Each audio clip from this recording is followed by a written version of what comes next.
Good morning, everyone. Good morning. Good morning. Today is Monday, June 26, 2023. Um, we are back with News in Motion. How was everybody's weekend? We hope that you stay safe. We hope that you had fun. Um, and we're right back at it again. For our audio and podcast listeners, thank you for joining us on the sound waves and turning your dials to Hot 97 News in Motion. Uh, for anybody who is watching this through YouTube, Facebook, if you are a LinkedIn viewer as well, we just want to say thank you for tuning in and joining us live here at 7:25 a.m. But if you are watching the replay, whether it's in the afternoon, the evening, or near the nighttime, no matter what time of day it is, we just want to say thank you for listening. Thank you for watching News in Motion, where you get relevant commentary and call to action along with global headline news. We will be joined by, of course, our hostess with the mostest, Miss Gail Dudley. And of course, we have Game Over with Kenny Stanley. So y'all know what we do here. Let's go get some news in motion.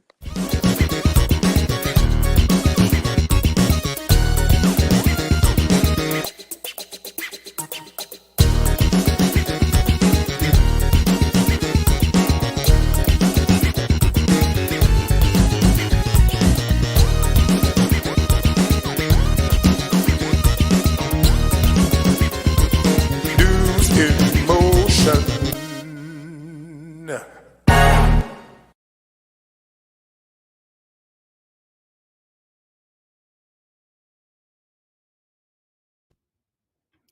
Good morning, good morning, good morning, good morning, good morning. Y'all, it is a bright Monday morning, not as in outside, but just bright as in energy, as in God's love and comfort and peace. And I'm excited about it. Y'all, I'm back in my studio this week. I am so grateful to Lexi and Isaiah and Kenny and Deborah who handled last week for me. I believe, and you'll hear more of this in the inspirational message. I believe we should always be learning and growing. So I had that week away, but I was still trying to get in a couple of mornings to just say hello, to give a quick rundown. So I just want to say thank you. I love it that there's a team of people that can just go with it. I don't always have to be present. So again, I'm going to give more of that in the inspirational message. But let me see who we have in here this morning. I know I saw Adrian roll up in here, Deborah Johnson, Regina Shorts, Fred Jones, Pastor Alex Williams, good morning to you, Deborah Sneed, Marion Jackson, Kenny Stanley, he's also in the green room, Kim Edmondson. I don't know how you made it. I don't know how you made it. Y'all, New Salem Missionary Baptist Church had, I don't want to call it a concert. I want to call it more like a ministry of music or worship music. I don't know what you want to call it, but it was phenomenal. It was a reunion of their young adult and college choir. Mike Nicholson was out there. It was good to see Isaiah in his role doing what he is doing every day. You could just see this young man just being vibrant and thriving. So I just want to give all of them a shout out. So, and Misha, listen. I don't know what it's called because I don't get into all these awards. I really don't. I know there was an award last night for something. I don't know. I don't care. But whatever award for gospel music or whatever, we need to see Misha. Misha Hemphill on stage winning awards left and right. Listen, y'all, she sang that song. I don't know. I think our whole world was done. I was sitting next to her mama. Her daddy was on the other side of her. Her grandparents on the side of him. I. It was all that. It was all that. Y'all, I knew she could sing. But man, that girl blew. Whew, that girl blew. I was like, what is going on right now? I see you, Shardini. I see you, Yvonne Gardner. I see you, Dr. Antoinette. Good morning. I see you, Karen. I see you, Robert Holman.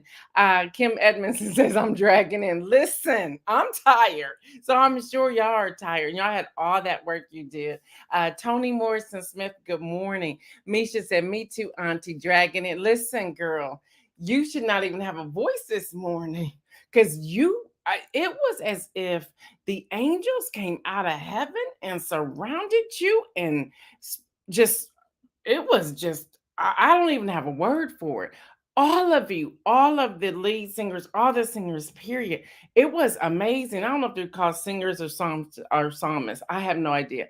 But it was amazing. It was good to be in the room. And y'all know I have this love for large black choirs. And man, I got that last night.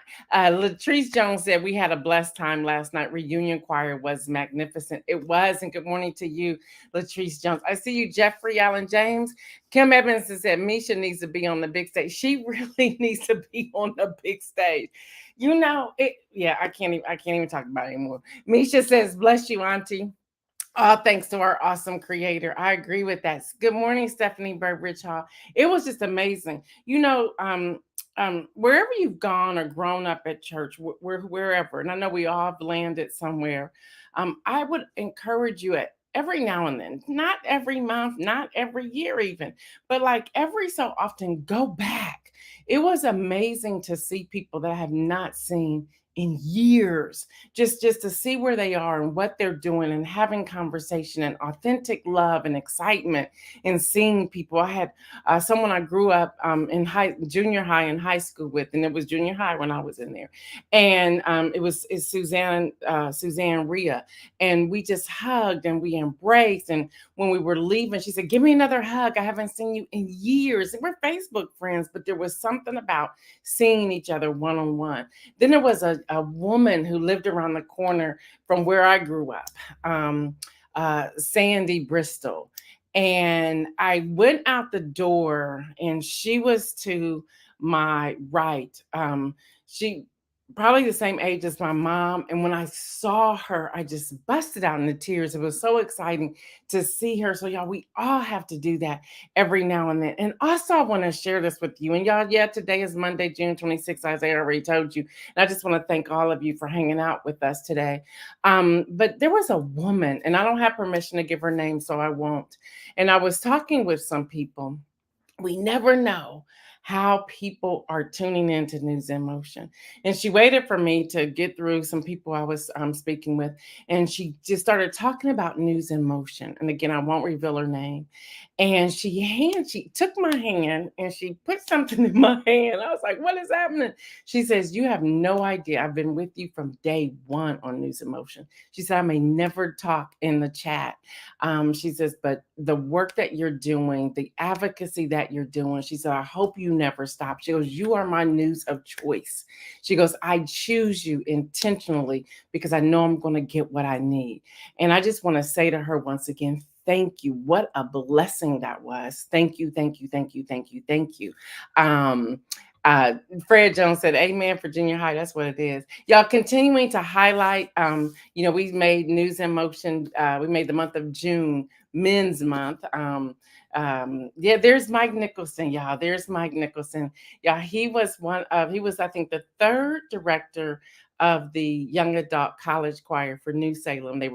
Each director came back to direct different songs. And Mike Nicholson was doing his thing up there. So it was good to see you up there doing what you do, Mike Nicholson. So that was exciting. So, yeah, we made June, as you know, Men's Month. We were like, we're going to take care of the men, take care of the men. So we have a few names that we want to shout out this morning. These are all coming from our podcast platform. And I hope I get all of your names right. But Frederick Cummings, Lau Bricker, Cameron Dillon, Matthew Ferguson, Don Elkins, Rod Payne, Calvin Lewis, Ronnie Powell, Julius Meads, Louis Wagner, Tony Miller, Raphael Cortez, Lee Anderson, Jason Wright, Connor H., Clifford Holmes, Robert Luggins, and Neil Lott. So we want to shout all of you out. These are men who are tuning in from the podcast and wrote in. A couple of them, their significant others wrote in and said, "Hey, can you lift up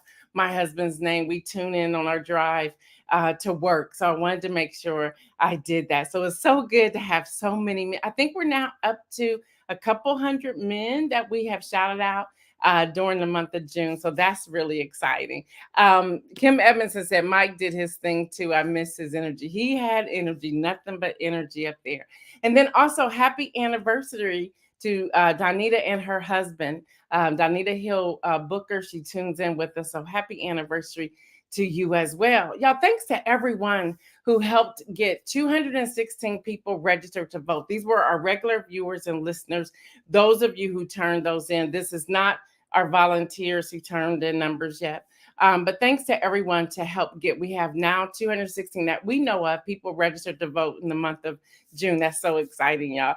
And don't look at that number as small. Don't look at that. Those are 216 more people who have now registered to vote. So we should be excited about that.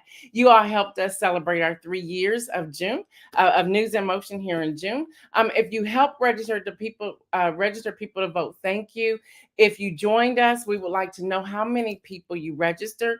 You can send that in the chat here or via email to newsinmotionwithgail@gmail.com. Again, newsinmotionwithgail@gmail.com. And then again, I want to personally thank Isaiah, Lexi, Deborah, and Kenny who held things down while I was out learning more information. Again, I'm gonna save that for the inspirational message. Also, this on Thursday, that will end this quarter for us with News in Motion. July will be Young People Takeover. They will not return until the Wednesday after July 4th. So there's nothing next Monday, nothing next Tuesday. On July 4th, you all be safe. They will return, Lexi and Isaiah, on Wednesday, July the 5th. Now, they'll go Wednesday and Thursday, and then the month of July, they're tuning in on Tuesday, Wednesday, Thursday only, not Monday and not Friday. Y'all do what you can and let's support our young people. They're doing the thing. You had a chance to see them last week, how they just stepped in and ran with it.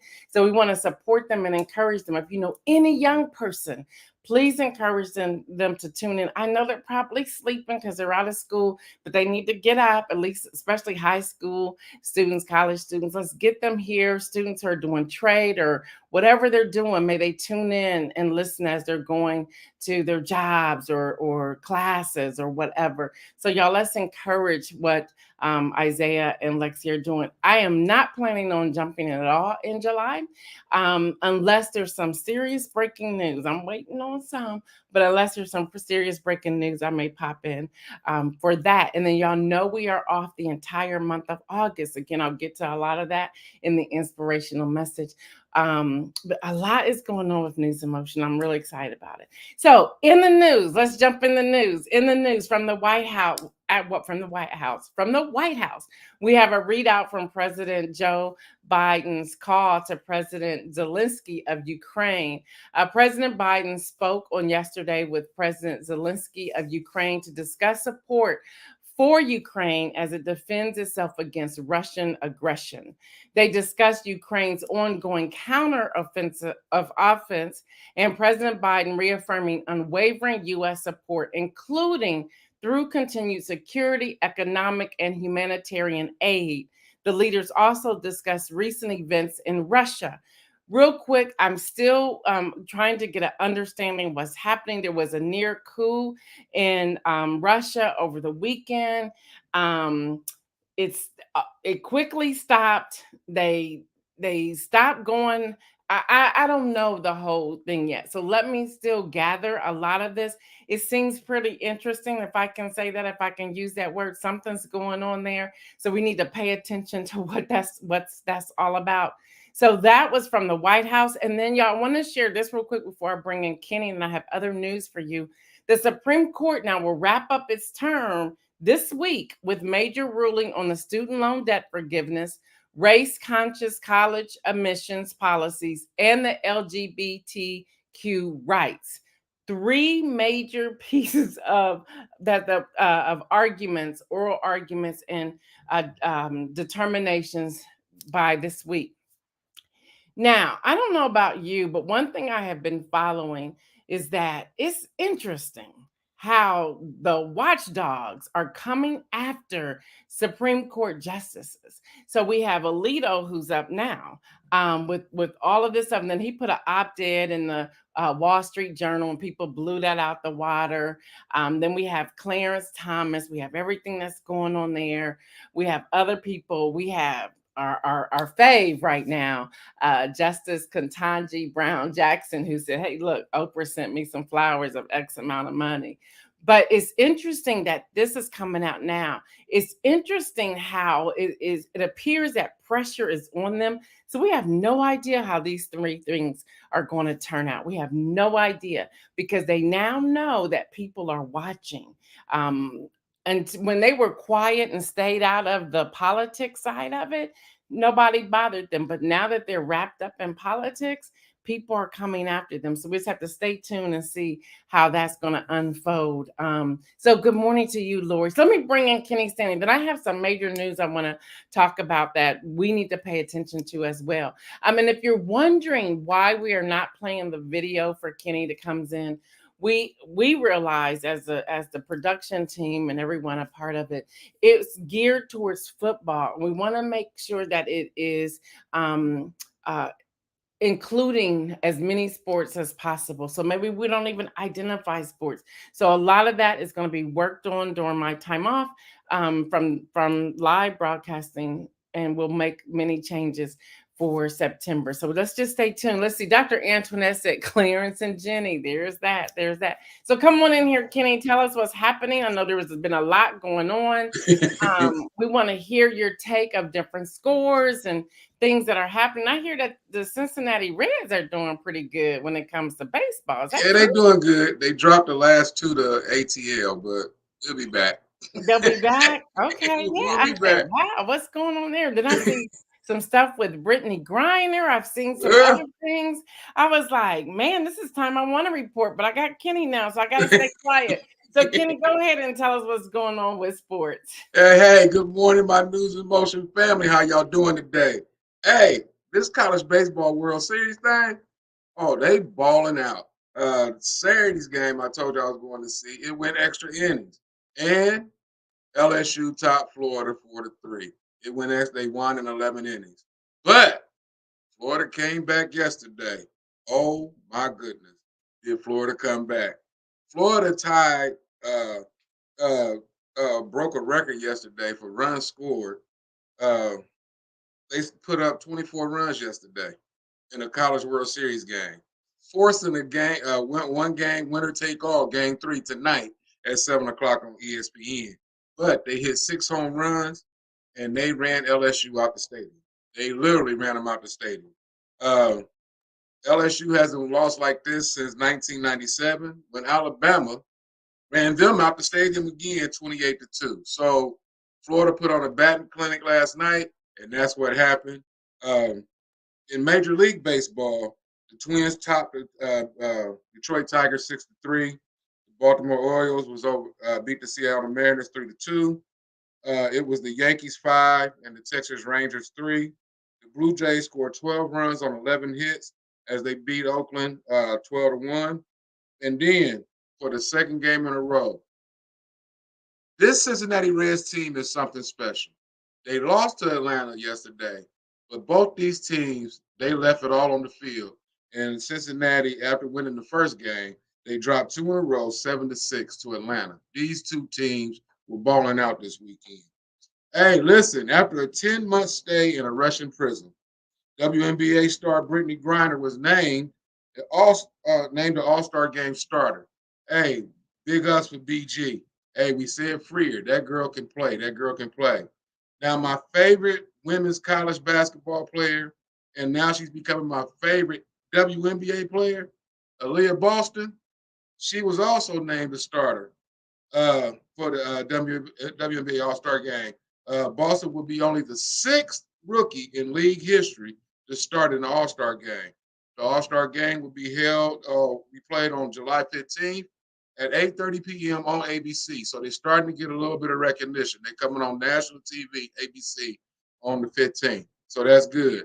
In other college football news, Coach Prime, Deion Sanders, he had surgery on Friday to fix blood clots in his legs. That was threatening to get either a couple more toes amputated or maybe even a foot if they couldn't get it fixed. But he had successful surgery on Friday, according to both him and his fiancee, Tracy Edmonds. They both said that the surgery was successful, like I said, and was expecting him to be released from the hospital yesterday, so he should be at home resting and recovering, getting ready for a football season. Hey, I want to get back to Gail real quick because I got to hear this news that she got for us today. That sports game over. I'm gonna see y'all on Thursday. Thank you so much for that report. Thank you, Kenny. There's a lot that seems to be going on.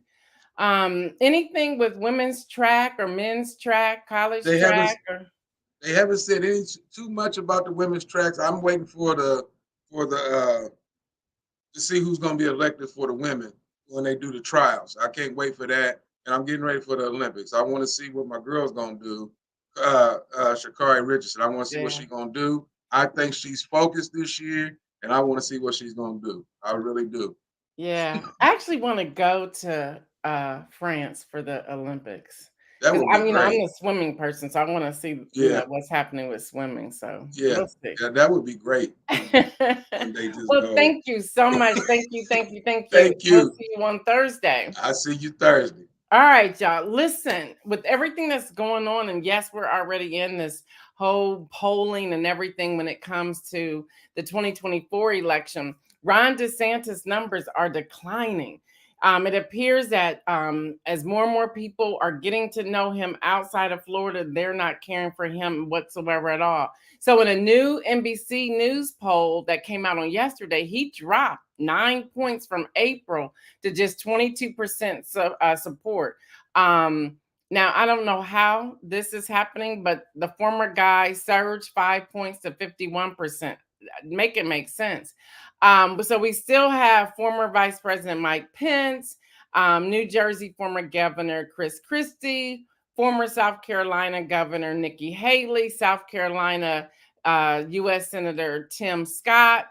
They're all badly trailing the former guy in DeSantis. We also see that Murdoch is trying to.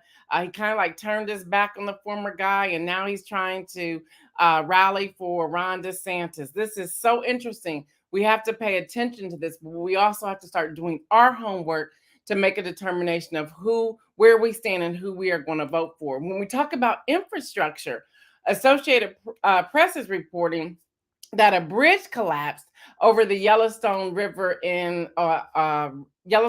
on Saturday morning, causing at least 7 train cars carrying hazardous material to fall into the water. Y'all hear me when I say this. There's been bad infrastructure. Stuff has been crumbling and tumbling for years now. This is not one administration or the other administration's fault. It's just time to make some adjustments with all the building up that's happening around the world, and especially here in the US. We have to have the infrastructure in place. So there was an infrastructure bill that was passed. The money is coming, but you also have different governors who are saying they don't want the money. Well, do you want your roads fixed or not? Do you want your bridges fixed or not?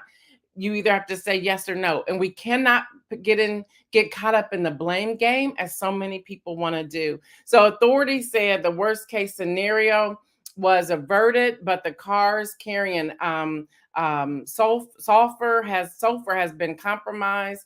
So they're testing the water quality. The collapse also severed the main fiber optic cable that runs through Montana, hampering the internet access for global net customers. So a lot is happening there as well. CNN is reporting. I hope you are following this, all of you Starbucks lover. Starbucks worker at 150 stores will go on strike this Friday over pride decorations. Now, store leaders are able to decorate stores as they wish for pride and other heritage months, as long as those decorations adhere to safety guidelines according to the company. Now, Starbucks said it's not aware of any company owned stores that have banned pride decorations. The company pointed out that many stores have shared their pride decorations on social media. So, what's really going on? Well, in a quote, they say, "We unwaveringly support the LGBTQIA2 plus community. There has been no change in any policy on this matter, and we continue to encourage our store leaders to celebrate with their communities, including U.S. Pride Month in June." Now, this was a Starbucks spokesperson sharing this information. Then they go on and add in a quote, we are deeply concerned by false information that is being spread. Now, however, Twitter was hit with many employees that came back and said, in a quote, collective quote, they're putting this out there together. They own responses have not been consistent talking about Starbucks. And they're saying, based on internal documents and testimonies, store managers are also saying this was a fight inside a fight, y'all. So, about 150 unionized Starbucks stores in the United States, they will be going on strike on Friday. That's about 3,500 employees. And they will be doing it from Friday on. Now, I just want to hear from you. Have you seen any Pride Month decorations in Starbucks? Is this the employee versus the corporation? What's really going on here, and how can we get involved and show our support to the employees? Yeah. Now here's the news I want to move to. This is my call to action today. Axios, April Rubin, she reports this. Math and reading test scores among the US 13-year-olds declined significantly since 2019. According to figures released from the National Assessment of Education Progress, also known as the nation's report card. Observers claim pandemic school closures likely accelerated what was already on a decline, decade-long downward trend in basic academic benchmarks.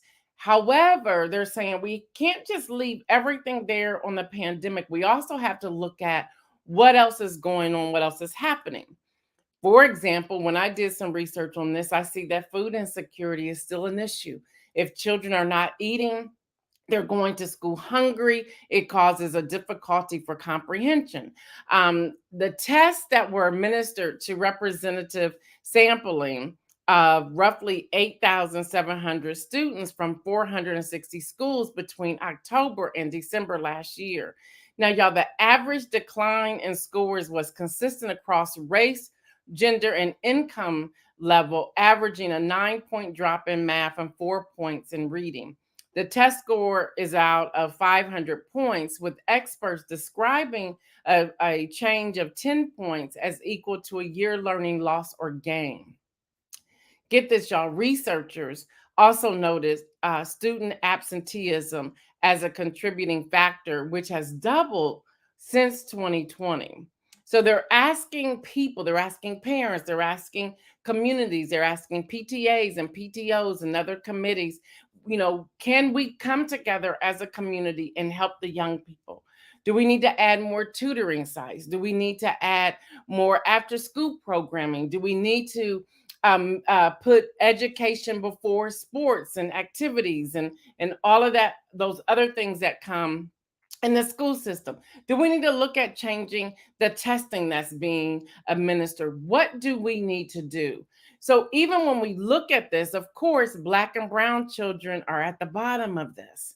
At the top of this, that make these numbers go up. And we need to pay attention. So what skills do we have that we can incorporate into others? Hold on, I'm moving into the inspirational message.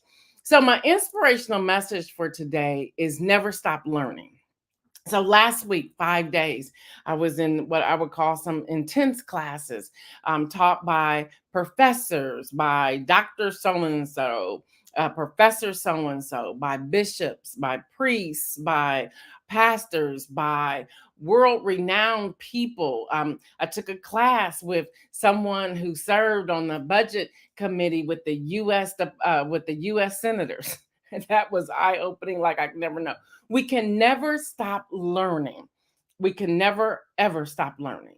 And so we should take that time to do what we need to do to make sure we're learning. There's several things I want to share with you. One is that, and you'll notice this when it comes in September, I've already started working on it while I was in Michigan last week. And that is, we're going to make some changes here on News in Motion. I want to make sure, I've always been fair and balanced. I've always said we're going to be fair and balanced. But along with that, I want to make sure that we're hearing from people in every party. You don't have to like the party opposite from you. You may not like their policies, but don't let that stop you from having conversation with the people. I learned a whole lot last week. Just hearing the conversations, hearing the teaching. Some I agreed with, some I did not agree with. But gaining from that, understanding, I can research. Y'all know that's I'm pretty nosy there, so I'll go and pull it up. But understanding what each of these line items, what they include, what they look like, how they group things on a budget, how many aides. If you had any idea how many aides are hired per congressperson, you'll be like, what? There are so many of them. So if somebody does not get reelected, you're talking about 70 plus people out of a job for one person. Latrice Jones says all of that. The third grade reading guarantees retain third grade students. At ask our local school district how many third graders are at risk this year. Listen, and that's the call to action. Thank you, Latrice, and thank you for the work you do here in Columbus, Ohio, at the city schools here. Kim Edmonds says, "So true. Learning is essential." We have to avail ourselves to listen, to receive, to process, and then to release what you're like. I've checked this out. This isn't good. There were things, and I'm gonna go through different ones throughout the week. There were things that I gained. For example, and I'm so glad she agreed to join me. We're gonna have Dr. Rachel Ferguson. Um, she is a professor at a seminary in Chicago, and she did a class on, it's called Black Liberation, but her class was dealing with redlining and the truth behind redlining. And she said it so well. And I'm like, well, I guess I could say, but no, I need y'all to hear it from her. And she has agreed. I mean, I need you on News in Motion. I'm gonna need you on News in Motion. And she has agreed. So she'll be on with us in September. But to document, and then from her class, I attended another class that dealt with, again, this whole budgetary issue and the pork behind it. I have a better understanding of the pork behind it. And sometimes we think we have enough and we don't need to keep learning. Listen, my eyes are open. There's a strategy in what I would call the Republican Party that we need to pay attention to. And so one of my a challenge that I've made to myself is to find a way to communicate with people across party lines so that we have a better understanding of what's going on. Y'all have heard me say this. Misha says, if we're not learning, we're not truly living. My dad would always tell me that. And that's a true statement. That's why I was like, I gotta step away and learn. And it was intense last week. And there were a lot of things I did not like last week, but it was their truth, their understanding, and what they believe. And I was listening. I was asking questions. We were with a team of people, and they were always laughing at me, like, Gail's going to ask a question. And I was. And the other thing that I noticed, because it was 90 minutes of content, of lecture, and then you had your question and answer, or was all combined in that 90 minutes. And it was interesting because I would look at the line. The line would usually be white men. Every now and then might be a woman, but I was like, I got some questions. So you would have to get up and go to the microphone because it all had to be on the recording. And I was asking the questions, and I asked one question to one professor. We were talking about wealth building, and he was talking about how he made a statement. He made this statement, and he said that everyone, and that was his mistake with me. Everyone can pull themselves up out of poverty. I was like, what? Hold up. So, you had to sit still because you couldn't ask questions during the lecture. So, of course, my hand went up and asked a question. I said, look, and I had to think smart about how I was going to ask this question because I knew the room that I was in. I want y'all to follow me for a moment. I knew the room that I was in. So my question went something like this. I said, there's a lot of wealth and a lot of talent and gifts that are locked up inside of people, that we could use every day, something like that. I came I'm smart. I came from the other side. I said, so how would you propose us helping these individuals unlock their gifts and talents? He didn't think I was going to ask the question that way. So he said something, and people were like, yeah, that's a good question. And so then I kept going with my question. I said, well, part two of my question is this. I said, I look around this room and I see a lot of men, fathers with their sons. They're in their suit jackets, they're in their khakis, they're in their white polo shirts or whatever. I said, this is great. I said, but what do we do to open up another demographic to have them in the room as well? Fathers, sons, mentor, mentees, whatever that looks like. I said, because again, what you're talking about, and if we're trying to build wealth, we have a lot of wealth and gift and talents that are locked up inside of people that are what you reference, poverty, and then they can pull themselves out of it. I said, let's talk about this. And I came from a different direction. And later I saw him walking around. He said, I respect the way you asked the question. He said, and thank you because you gave me something to think about. So then we had a one-on-one, just having a dialogue. And even in that dialogue, I had to tell myself, listen to what he's saying. Don't be so quick to shutting down. Let him explain. And I realized that's what he believes, because looking around the room, when I saw the young people in the room who were with their parents, or their mentor or whatever, that's what they're hearing from a very young age. So that's already being instilled into them, which means that's what they believe. So how do we change that narrative? And I'll go a step further. How do we build up our young African American and brown and black boys and girls? What do we teach? So going right back to math and reading test scores in the US of 13-year-olds and how it declined significantly in 2019. That's how I'm bringing this together. What's our responsibility? What does that look like? What type of funding needs to come through different organizations that we have? We know Al Edmondson here in Columbus, Ohio. We know Hester Jackson is doing some work. We know Alex Williams in Florida, ministry, pastoring, what he's doing. We know different people on here, Latrice Jones with City Schools, Kim Edmondson with investment and financing, just so much. There's so many gifts and talents in viewership and listeners on News in Motion. What's our responsibility to make sure these test scores increase, that the 13-year-olds, that not we won't see a decline, but we see an increase? What do we need to sacrifice? What do we need to do? How many hours? How do we invest in work like this? Because that's where it is, because starting here determines our politicians later. So I gave a whole lot in a short time period, and I'm going to build on this throughout this week before I depart until September. But listen, there's a lot of work to be done. And here's something else I learned last week. Yeah, you can get angry, you can get frustrated, you can be disappointed, but it can't stop there. What's the next steps? What are the next steps that we need to implement to make sure things are being done? Our communication, I am it what was instilled in me last week. And I've said it here, and sometimes I'm joking, but many times I'm very serious about it.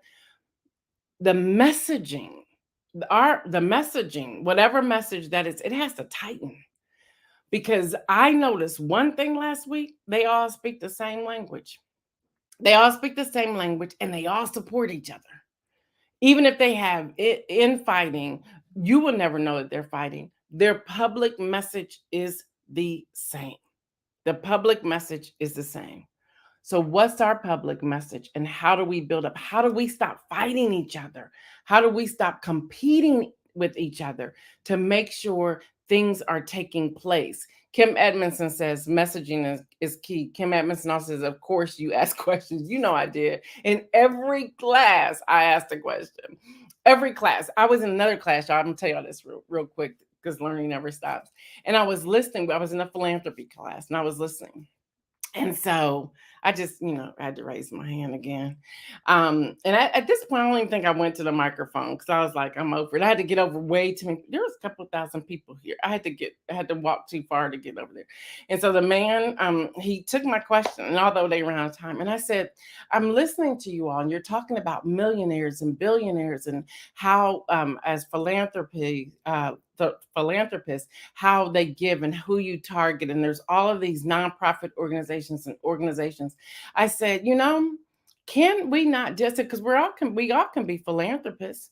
I said, starting with $1, $3, $5. He kind of chuckled because he knew where I was going. I was talking about former President Barack Obama, but I never used it. I knew I couldn't use his name in that room. But anyway, he says, well, you're right. And there was this woman in front of me, and she said, thank you for saying what you said. And one thing I noticed, women kept saying to me in all the classes, thank you for asking. I'm like, why aren't you asking questions? And they were like, no, I would have never gotten up there to ask a question, which also sends another message for me. Y'all think about what's happening in a certain party, and how there's now, we don't have control of our bodies, we don't have control of this. Well, I also noticed something else. They fall back. They let men ask and their questions, or do certain things. I thought this is interesting as well. Is this a self-esteem problem? What is this, and where does this come from? Mike Nicholson said they speak basic divisive language. They speak basic language, period. They have the same message over and over and over again.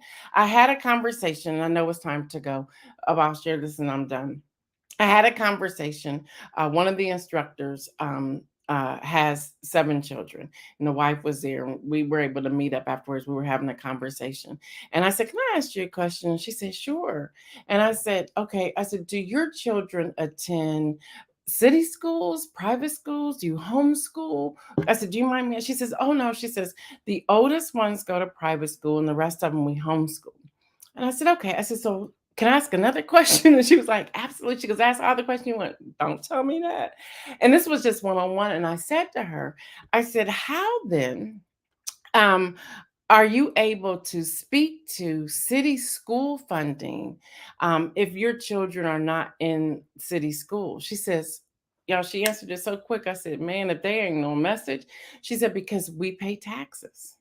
And since the city schools are in our neighborhoods, we can speak to that." Y'all, she said something so powerfully to me.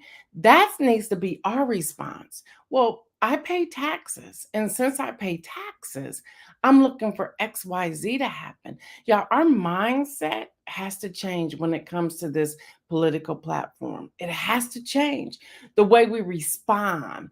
More often than not, we respond with protest, which is excellent. But coupled with protest, do we also respond with the language of, well, I pay taxes here, which gives me a voice here. I'm a constituent here, which gives me a voice here. Do we understand the voice that we have, and that we have a place to use our voice in this season? All right, y'all can go on and on. I'll save this for the rest of this week, but so much to unpack. And this is what you're going to see News in Motion when we're going into September, after we take our break and go into September, and all that we put up here. Pastor Alex Williams said she didn't answer your real quick. No, she didn't, because she was on message. That was the point. She was on message. Her thing was, because I pay taxes here. And I thought, and she said it so quick, she didn't think about it. I said, she knew what she was coming with and how she was coming with it. Good answer. But you're right. She didn't answer my question, because my thing is, how can you speak into this? How can you speak into this? But they're on message. They're on point constantly. So a lot to talk about. Thank y'all for hanging out with me. I'm way over time. Thank you for hanging out with me. And we're going to be sharing, I'm going to be sharing more of this throughout this week. Bring weaving it into headline news, because there was a lot. There was a lot. All right, y'all. So hopefully you enjoyed today's News in Motion. I'm so glad to be back in the studio, giving you news, giving you information, giving you a call to action. Again, thank you to everyone who helped us. And it's not over. June's not over yet. If you want to register 3 or more people, please do so. Get them registered to vote. If you know what I heard last week, we need everybody that is of age registered to vote. Again, we don't want to tell them how to vote, but we want them to register because we want them to vote. We want them to vote. We want them to use their voices. To all the volunteers who are out here who are registering people to vote, if you have any numbers for us, you can start sending those in. So we have, because we need to send them into the organizations that we have partnered with each month through September 2024. So feel free to turn those in as well. All right, y'all, until tomorrow, I am your host, Gail Dudley. This has been News in Motion for Monday, June the 26th. Y'all know what I say. Stay well. And remember, everyone, make some bold moves. I'm out.